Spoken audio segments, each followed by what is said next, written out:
Welcome to Authors Alcove for Fantasy Writers. This is episode 29 of the Story Savvy series, where Rebecca, a developmental editor with Heartbound Editing, is helping me self-edit my good story into a great one. If you haven't already, I encourage you to like and subscribe to the podcast. You can also join the Authors Alcove community on Patreon or check out the new membership site at authorsalcove.com. I did want to just talk a little bit about our summer book giveaway. Right now, I have two books from Shell Cypress. This is her first book. I've had her on my podcast 3 separate times for different reasons, and excellent book. I absolutely love this. And then there's also Charming the Curses. This one is the novella. It's based on one of the side characters from the first book. It's short, sweet. They are 2 separate giveaways, so you can check them out there. And then, of course, I have to flash Rebecca's really quick. Hers is on there. It's one of the first 3 books that you will see on authorsalcove.org. You could try out for any of those or scan through. Maybe there's a different fit that you would like. Anyway, last week and the week before, we went through fantasy and romance as our 2 genre-specific episodes in this particular series. But today we're going to take a look at character consistency, depth, and uniqueness in an even more depth than we already have in earlier. I'm very excited about this particular one because this is what I'm currently working on in my own self-editing, or one of several things I'm really looking at. But anyway, thank you, Rebecca. Hello and thank you. I am excited today to tackle this topic of making sure that our characters are multidimensional and true to themselves.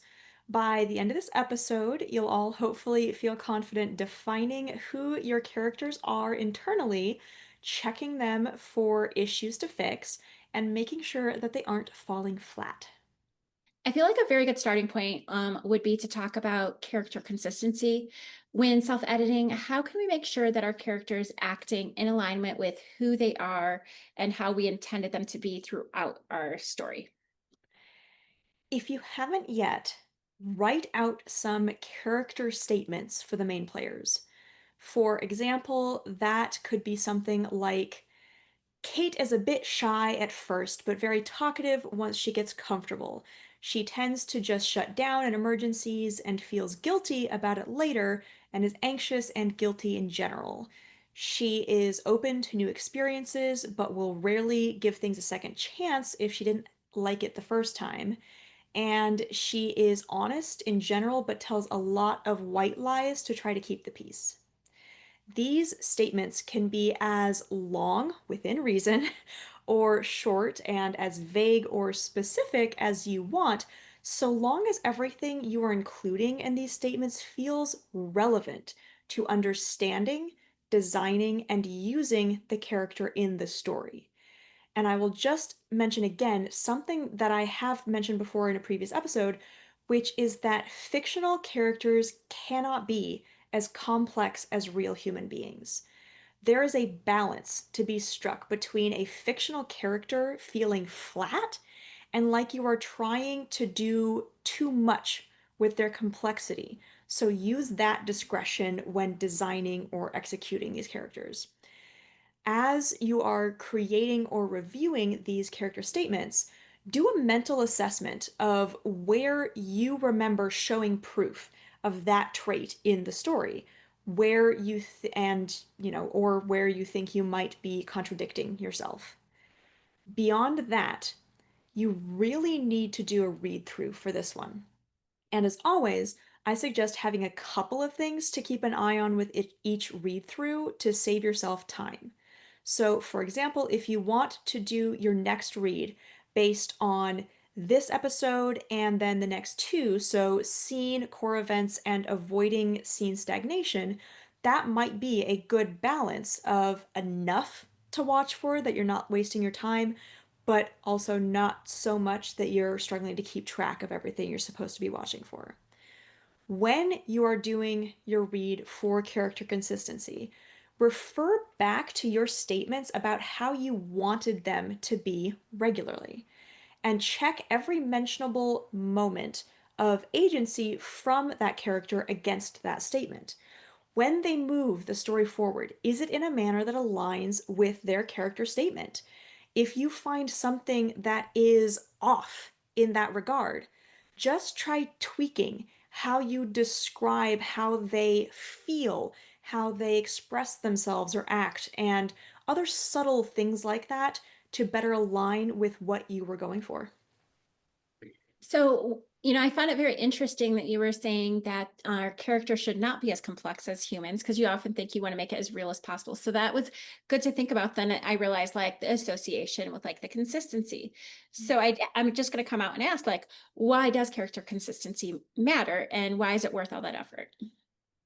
Consistency allows the reader to trust the character, the story that that character is playing out, and you as the author writing it.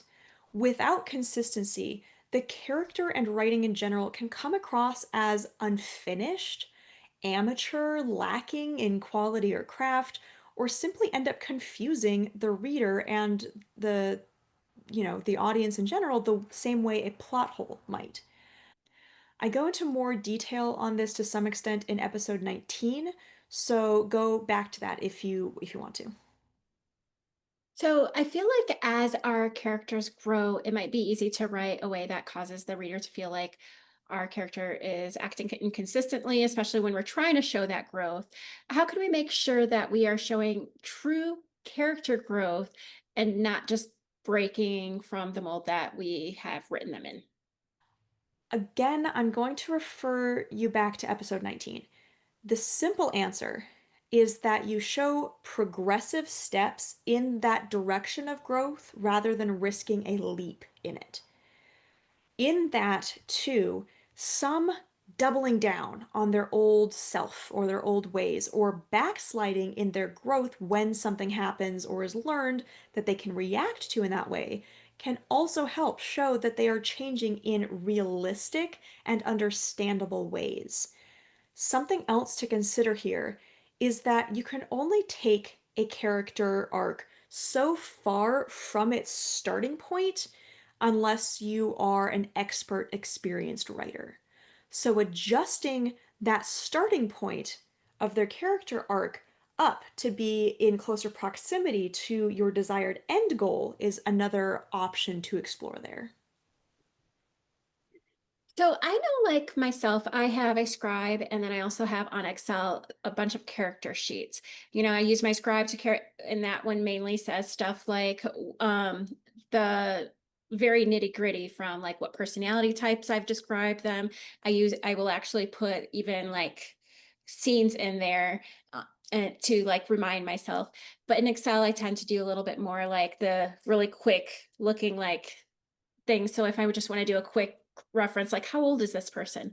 That's what I usually keep in there. So how do you personally, as a writer, make sure that your characters do not change from one page to the next? I shared a little bit of how I try to, and have there been methods you might not use, but that you have heard are very effective for other people?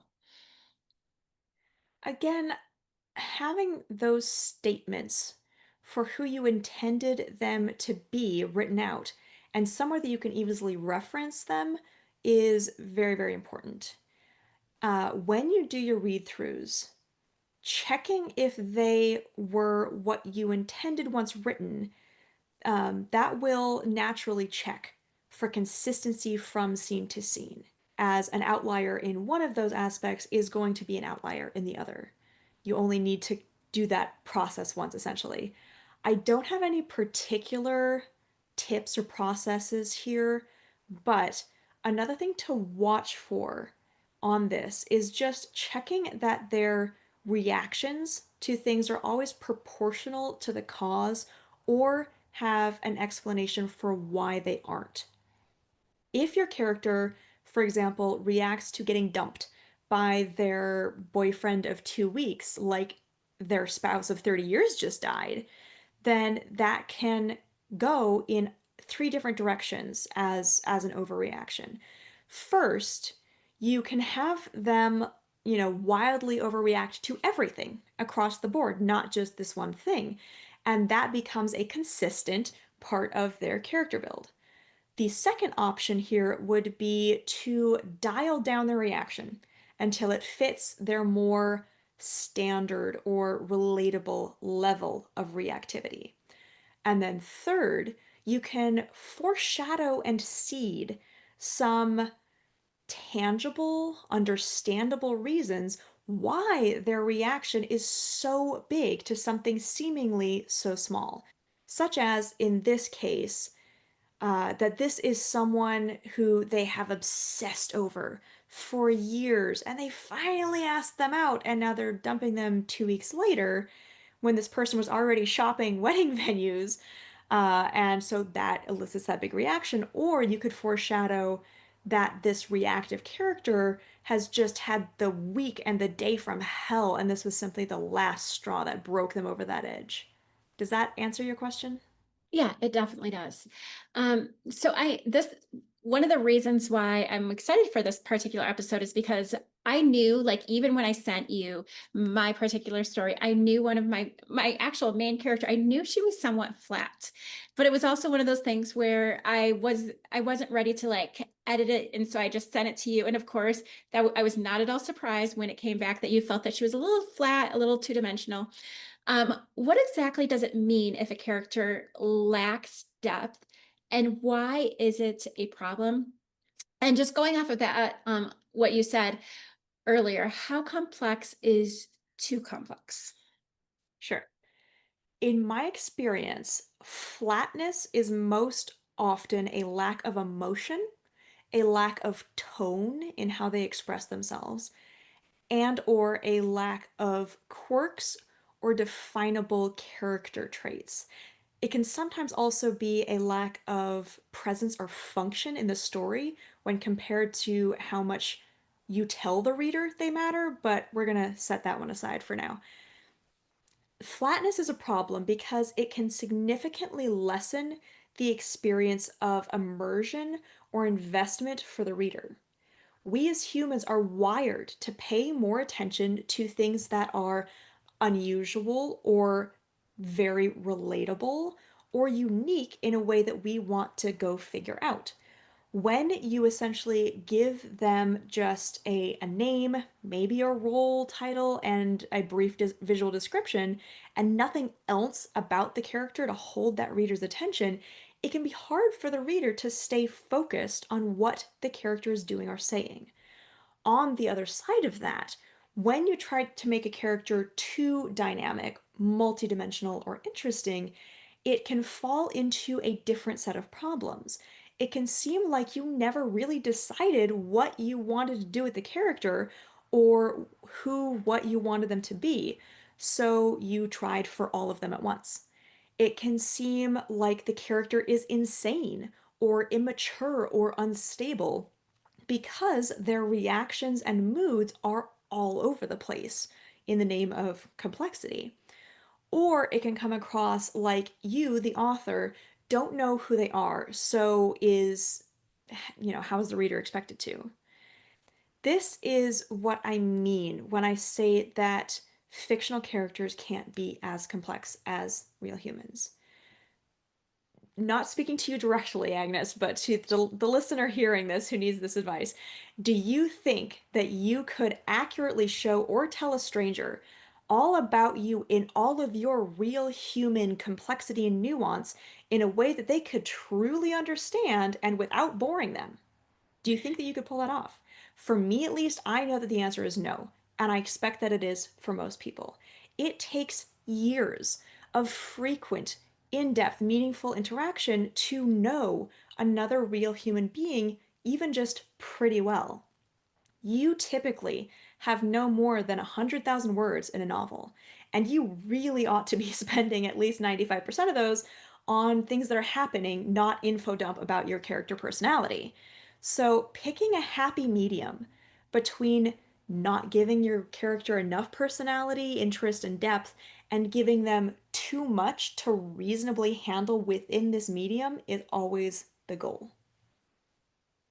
So, how can we spot if our characters are flat? Like, I know myself, I just had a gut feeling, and a part of it was because I I just knew that there not enough was going on with her internally. Like, Mhm. But at the same time, I wasn't sure how to fix it. So I guess that's a two-part question. Like, how can we know that our characters are flat? Because I'm sure that there's going to be a time when I'm going to have a flat character that I'm totally unaware of. And then the second part of that question is, how can we avoid or fix it? And that one's probably more applicable to me as I'm working on my editing. Sure. First of all, I'm going to take this opportunity to state the obvious, which is not all characters need to be three-dimensional. Your protagonist and antagonist need to be absolutely three-dimensional. Or, plural if you have multiple protagonists, multiple antagonists. They absolutely need some dimensionality to them. For your secondary characters, which for today I will define as anyone who has speaking lines in more than 3 scenes or chapters, they should ideally have some depth to them, but it isn't nearly as crucial.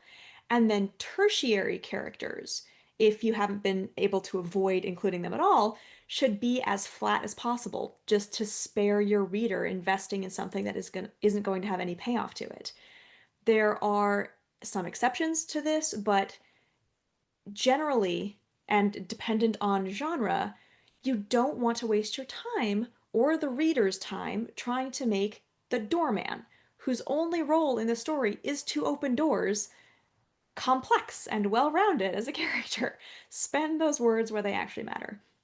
One easy check for flatness is to look at how similar the character that you are assessing is to other characters in the story and how close they are to a common generalized trope of their demographics. If you have a character, for example, who is a white American man in his mid 40s, and you stuck him in a room with 50 other men who match that description I just gave, how would you pick him out of a lineup? Or more on the internal side, if he went on a dating show where the other contestant couldn't see all of these white American men in their mid 40s, how would he set his personality apart? How would he show who he is internally that would make him different from the 50 other contestants? Another way to check is going back to those core character statements. Is your statement for this character one sentence? That might be too little to give the character depth. And if slash when you have more to give them than that in their statements, can you point to at least one place in the story where that trait is shown, where it comes up, where it is relevant? If you can, you're probably doing okay. If you have multiple statements and they all get shown, that's what depth is. And if not, just sit with each of the traits that you can come up with for this characters for a moment. Think about the story and try to find a moment where it would be very natural for you to show, again, rather than telling ideally, that trait in a sentence or two, just sneaking that in. Some other ways to fix a flat character include number one, make them talk exactly like someone you know in real life or a TV character that you are familiar with. Though in this one, I warn you that subtlety can be important, so gauge that against your genre and the tone that you're going for. Suggestion number two would be give them a motion related tic that is unique to them within the scope of your book. A limp, a squint, frequent itches, an abhorrence of eye contact, a little head tilt, a swagger, things like that. Suggestion three would be pick an emotion or a sub aspect of your theme for them to personify. Make them the living embodiment of anxiety or optimism or organization within reason. Then, like I said, dial it back to where it feels realistic and subtle enough to be seamlessly included in the overall story and apply those changes or moments to your manuscript. Or, related to that, you can choose that character to, make the opposite choices of your protagonist when it comes to that theme. And you can decide for yourself on the back end in their statement, The reason that they're making these different changes is because, sorry, different choices is because of a little difference in their mindset or their emotional background, their practical background. You don't have to tell the reader that though. Just know that that's where it's coming from, and that will make it a lot easier for yourself. But then show how those right or wrong choices, that exploration of that subtopic of the theme, is working out for this character as sort of a background flavor on things. And then lastly, in these suggestions for making them more dimensional, give them more agency. This is by far the most applicable with the protagonist, but it can apply to secondary characters if you really need it to. Basically, make them initiate more of the plot actions. Force more decisions onto them. Have more people come to them for guidance, help, advice, things like that. Force them to be the first to react to news, unexpected events, or the actions of others. Make them bring up difficult topics or put themselves on the line in some way. Force them to act the part of the main character more, staying true to your character build statements, and it can add an amazing amount of depth because you're simply creating more opportunities for that depth and complexity to be relevant. And from what I can remember, this was the step that I thought could benefit your story and your protagonist the most. One of the things that stuck out to me that you said, actually, um, this actually does not even pertain to my protagonist, but something that I thought about some of my other characters is how you stated that we should think of emotion type description. And Mm-hmm. like that didn't even really occur to me, like to do that. And I know that I tend to lack on more of the visual stuff. So for me, that's like an excellent way. And also it's a better way of describing them, just being like, they had brown pants on or something like that. So I just really loved that particular piece of advice. Um, so one of the things that I think about, and I think it's especially because of the genre that I particularly write in, is I know there are certain expectations and tropes and cliches that are very common amongst certain genres. And especially like with middle grade, there's definitely like you think of Harry Potter, you can think of many different Dumbledore characters. You can think of many Hagrid type characters. And I noticed that I had some of those tropey type characters in my own book. But how can we make sure that our characters are authentic to our story and not too much just like the tropes and the cliches that are in every other of our particular genre? Yeah, all genres have obligatory characters or roles. To use an example that you just brought up, let's talk about the mentor figure from the hero's journey, which applies to so many different genres, and particularly the ones that I'm familiar with. The cliche is that he's a wise old man, often with some family connection to the protagonist, but not usually an actual relative.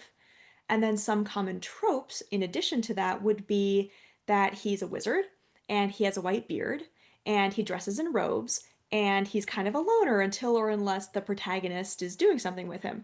I just described, uh, you know, Dumbledore. Dumbledore, thank you. I was blanking on the name. Dumbledore and Gandalf and Obi-Wan Kenobi and who knows how many others. The thing is, none of those cliche elements or trope aspects have anything to do with the character's ability to be a mentor to the protagonist, so none of those aspects are obligatory. The obligatory aspect is that the protagonist has someone to talk to who knows more than they do and is willing to help and teach and guide as needed for that specific story.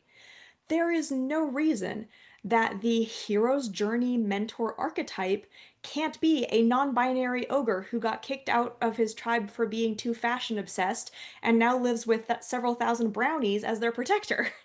That mentor could be a journal written by the protagonist's dead mother decades ago, which they now flip through and read relevant passages from as a form of self-advice, self-therapy from these passages that their mother wrote and gave them which can't really connect until the protagonist is in that moment of need where, oh, that makes sense now. I can interpret it this way, kind of thing.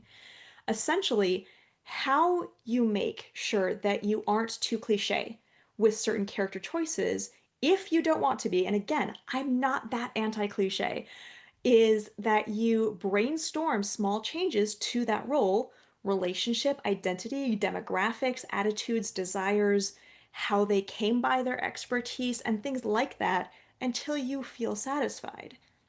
This is why I keep encouraging folks to interpret obligatory aspects of their genre or general storycraft as loosely as they can or as loosely as they want to.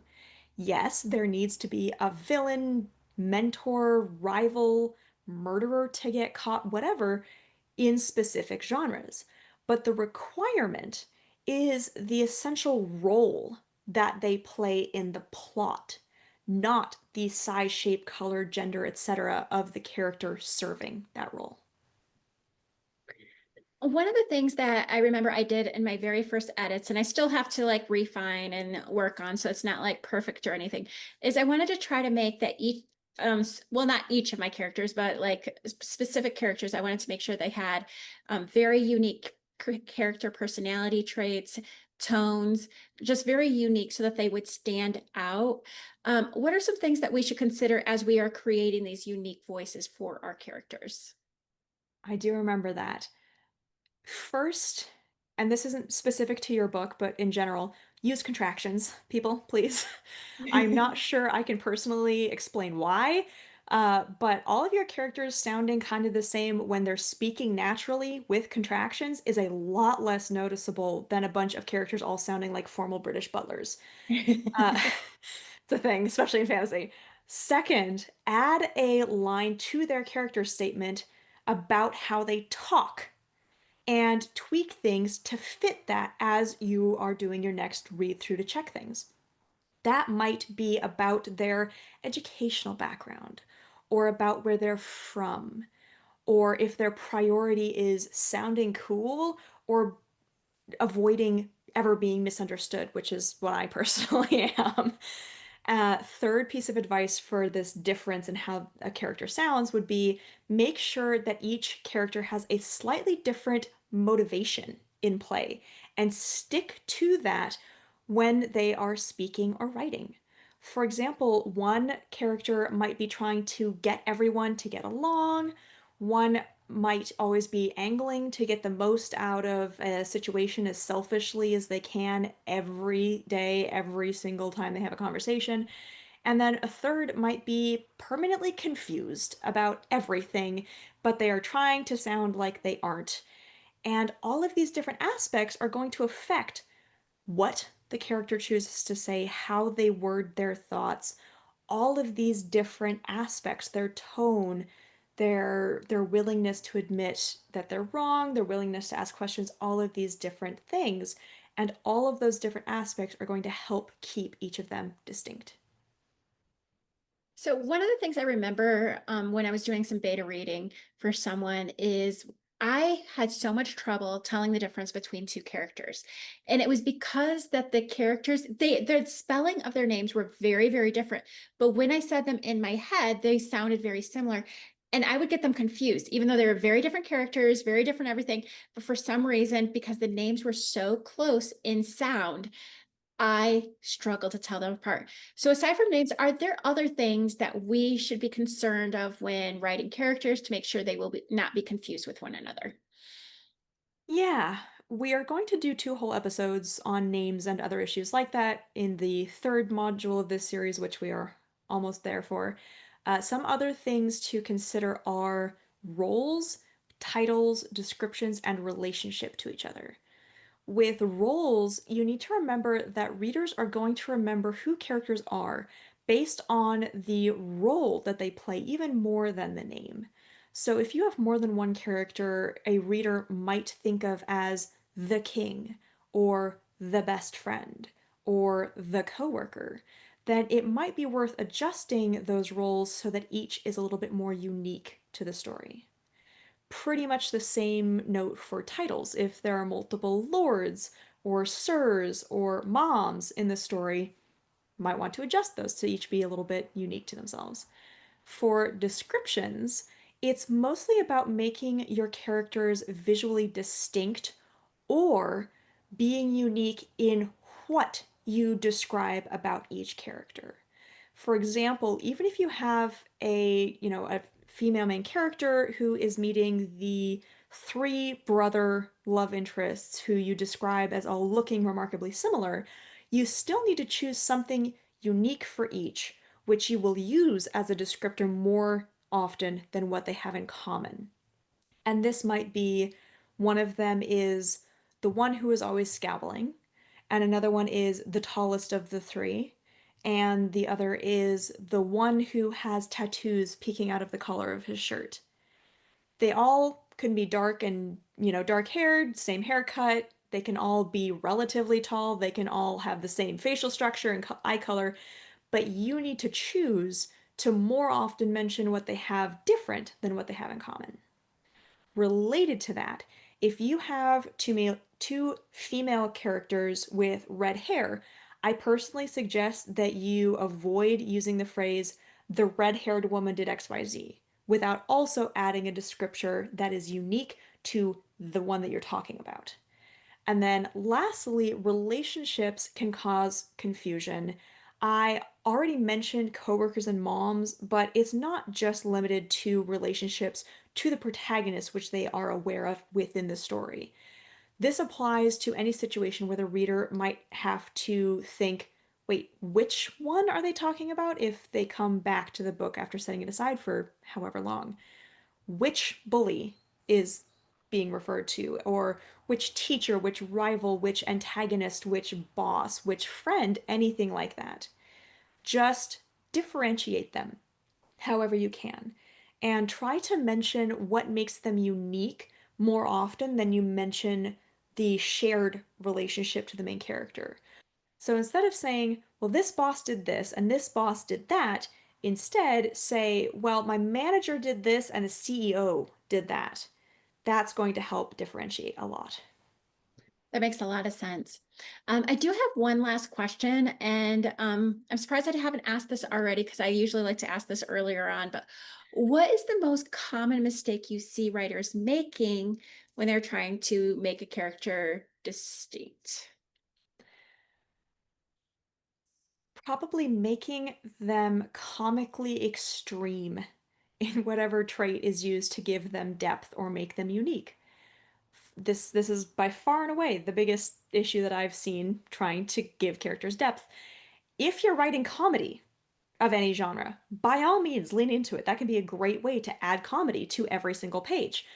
However, I too often see this happening in more serious books or more serious genres where it just does not land.